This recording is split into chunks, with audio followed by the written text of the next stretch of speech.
वो कहते थे ना कि अगर आप मुझे जिता देंगे तो मुझे जेल नहीं होगी। तो जनता चाहती नहीं है कि वो बाहर रहे। अब से 6 महीने पहले क्यों नहीं उन्होंने इस्तीफा दिया? पीडब्ल्यूडी मंत्री जो सरकार में ऋषि जी हैं, उन्होंने क्यों नहीं अब से पहले सड़कें ठीक कर ली? तो इन सब का जवाब जनता मांगती है और वो सब देख रही है कि किस तरह से सिर्फ एक पपेट सीएम उन्होंने बना दिया है। ये महीना 1.5 महीना इनको चलाएंगे, उसके बाद ही अपनी सरकार गिराएंगे। हर जगह गड्ढे से बुरा हाल है, तो जनता इन्हें भगाएगी और केजरीवाल आएंगे नहीं, केजरीवाल भगाए जाएंगे इस बार। आजकल किस पद पे कार्यरत हैं आप? जैसे कि मैंने अभी बताया, मैं प्रदेश युवा मोर्चा में मंत्री हूँ, भाजपा दिल्ली। ये एरिया पूरा कौन सा लगता है, ये कौन सा इस क्षेत्र लगता है? ये करावल नगर विधानसभा, उत्तर पूर्वी जिला की करावल नगर विधानसभा का सभापुर वार्ड है। मुझे एक बार बताइए, कल ही केजरीवाल जी ने अपना ऐलान कर दिया कि आतिशी जो हैं वो मुख्यमंत्री बन जाएंगी दिल्ली की। वैसे तो केजरीवाल घपले में हमेशा से शामिल रहे हैं, ठीक है, क्या ये एक नया घपला है आतिशी को खड़ा करके खुद बैकडोर में रहने का, या फिर कुछ और? देखिए, जिस तरह से उन्होंने सीधा सीधा कह दिया कि मैं इनकी खड़ाऊ लेकर काम करूंगी, तो मतलब उन्होंने खुद अपने ऊपर ठप्पा लगा दिया कि वो एक पपेट सीएम बनने जा रही हैं, कि जो भी केजरीवाल बोलेंगे वो मैं करूंगी, सिर्फ जो केजरीवाल बोलेंगे वो मैं करूंगी। इससे पहले, केजरीवाल से पहले वो पीडब्ल्यूडी मंत्री थी। आज दिल्ली की सड़कें, अभी मानसून सीजन चल रहा है, हम देखते हैं कि किस तरह से लबालब हुई पड़ी हैं सड़कें, बुरा हाल है।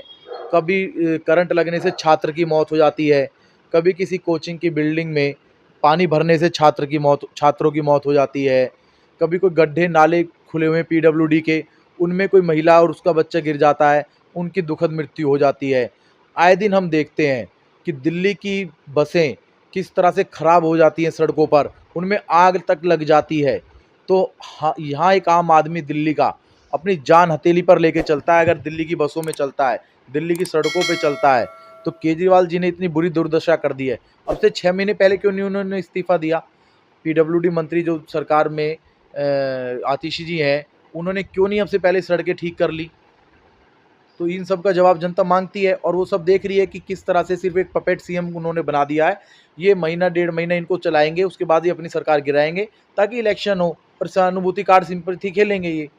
केजरीवाल ने कहा है कि हम तो नवंबर में चुनाव करेंगे, जबकि सन 2025 के फरवरी के ही प्रारंभ में चुनाव होने हैं। क्या कहना है आप?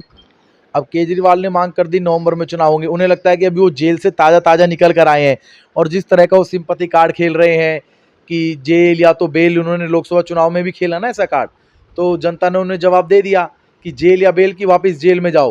वो कहते थे ना कि अगर आप मुझे जिता देंगे तो मुझे जेल नहीं होगी। तो जनता चाहती नहीं है कि वो बाहर रहें। दिल्ली की जनता उनसे इतना थक गई है, उनके झूठ से, उनके भ्रष्टाचार से इतना पक गई है। बार बार वो सिंपैथी कार्ड खेलते हैं जो कि आप मुझे वोट दो, मैं बाहर हो जाऊंगा। अरे भाई, जनता के वोट देने से आप बाहर नहीं होगे। इस देश में कानून से चलता है ना। आप पढ़े लिखे मुख्यमंत्री अपने आप को बताते हो और आप कहते हो जनता आप मुझे वोट दे के जिता दोगे तो मैं जेल से बाहर आ जाऊंगा। अबे किसको बेवकूफ़ बना रहे हो यार? हैं? इतने बड़े आप अपने आप को IITian बताते हो, इतनी बुद्धि नहीं पता आपको? इतने से बाबा साहब भीमराव अम्बेडकर की दिन रात कस्में खाते हो झूठी, आपको उनके कानून की नहीं पता? अगर आप पे केस कोर्ट में चल रहा है तो आपको बरी कौन करेगा? कोर्ट करेगा ना। लेकिन वो कार्ड खेलते हैं। जनता, भोली भाली जनता को सोचते हैं मूर्ख है। इस दिल्ली की जनता को मूर्ख बनाया जाओ। 5 रुपए की फ्री बस के लालच देके उन्हें ऐसी आग बस में बैठा दो जिसमें कभी भी आग लग जाए। 5 यानी फ्री बस में उनको फ्री की मौत देने का काम करते हैं ये। तो इनके पे ऊपर कोई विश्वास नहीं किया जा सकता है। आतिशी जी के बारे में आपने कहा कि वो एक पपेट सीएम है, वो 1.5 से 2 महीने क्या दिल्ली की जनता को रिझा पाएंगी अपने नया मुख्यमंत्री तक चुनने तक, या दिल्ली में दोबारा से वही मुख्यमंत्री बनेंगे? देखिए, इस बार तो अगर चुनाव हो गए तो दिल्ली की जनता ने पूरी तरह से ठान लिया है कि केजरीवाल जो इन्होंने चला रखा है ना, जगह जगह होर्डिंग केजरीवाल आएंगे, तो इस बार दिल्ली की जनता ने भी ठान लिया है कि केजरीवाल को भगाएंगे। और मैं बात कर रहा हूँ आपको सच्ची, झुग्गी बस्तियों में जाकर देख लें, या किसी कॉलोनी में, या सोने विहार की कॉलोनी में आकर देख लें, या कहीं भी जाकर देख लें। तिमारपुर, वहाँ से दिलीप पांडे विधायक हैं, हम तिमारपुर की तरफ को उतरते तो इतना पानी भरा रहता है, हर जगह गड्ढे से बुरा हाल है। तो जनता इन्हें भगाएगी और केजरीवाल आएंगे नहीं, केजरीवाल भगाए जाएंगे इस बार। तो केजरीवाल भगाए जाएंगे और जनता ही इन्हें भगा देगी, लेकिन इसके बावजूद अगर बीजेपी आती है तो बीजेपी कितना टाइम तक टिक पाएगी, और कौन किसको मुख्यमंत्री का चेहरा आप देखना चाहेंगे?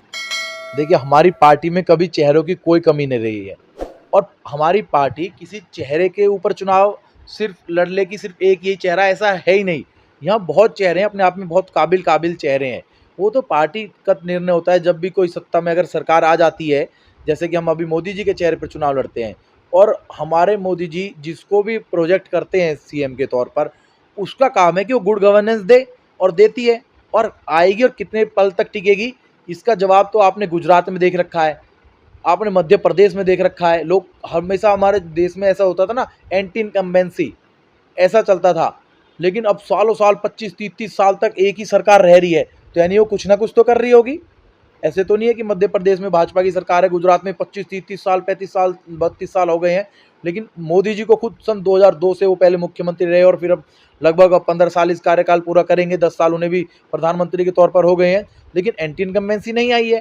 क्यों? क्योंकि हमारा विश्वास काम करने में है। सीएम कौन होगा, जैसे कि केजरीवाल सिर्फ एक बॉस हैं, हमारी पार्टी में कोई एक बॉस ऐसे नहीं है।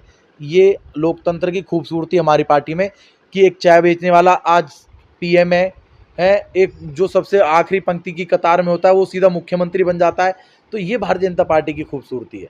सुना है स्मृति ईरानी को चेहरा बनाया जाएगा मुख्यमंत्री के लिए दिल्ली का। देखिए, अभी ये कहना बहुत जल्दबाजी होगी, सिर्फ कयास लगाए जा रहे हैं, ये मैं आपसे ही सुन रहा हूँ, लेकिन अभी ऐसा कुछ नहीं है कि स्मृति ईरानी जी को मुख्यमंत्री का चेहरा बनाया जाएगा। अभी ऐसा कोई निर्णय पार्टी जो करेगी तय, वो ऑफिशियली स्टेटमेंट किसी प्रवक्ता की आएगी, वही मानी जाएगी। ऐसे गॉसिप्स पे ना मैं जाऊंगा, मैं और अपील भी करूंगा आप भी ऐसे गॉसिप्स पे ध्यान ना दें। ठीक है, धन्यवाद।